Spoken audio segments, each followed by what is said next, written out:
Well, the EV narrative takes another whacking, doesn't it, today?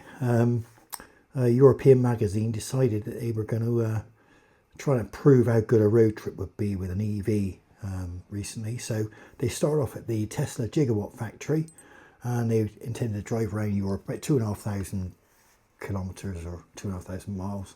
I don't know, it's so boring to listen to. But anyway, drive around 2,500 miles and then compare how, the cost and the time spent compared to doing it in a petrol or diesel vehicle.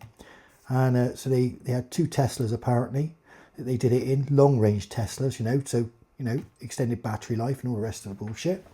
And so they went round and obviously had to recharge and put up with all that sort of stuff. They used the superchargers, and they kept a note of the cost and the time they spent charging and everything else. And they came to the inevitable conclusion that either a diesel or petrol vehicle would be much better. It was cheaper as well to fuel up in diesel and do the mileage, and also petrol, even more so with petrol, funnily enough, by about $100, I think it was about $50 or $60 in diesel, but over $130 in petrol, or euros actually, in petrol, to do the trip that they did.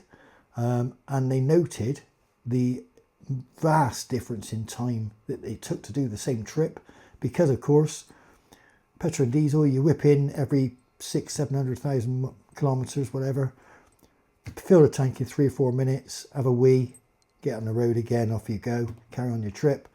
With an EV, you park up, and then it can take anything from 20 minutes to 2 hours to charge the damn thing up before you can get back on the road again. And so their report is damning. EV is not suitable for road trips for any distances. So great if you jot around town and can plug it in at home. Apart from that, it costs far more than diesel or petrol, and it takes a lot longer to do anything. So just what I've been saying since it all started.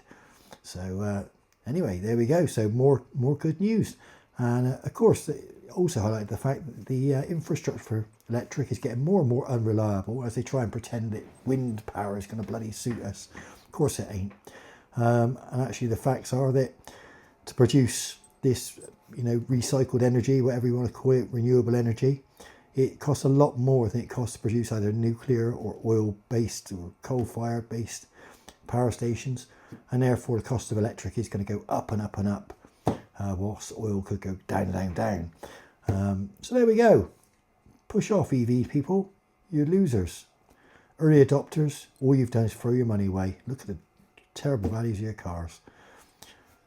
Unlucky.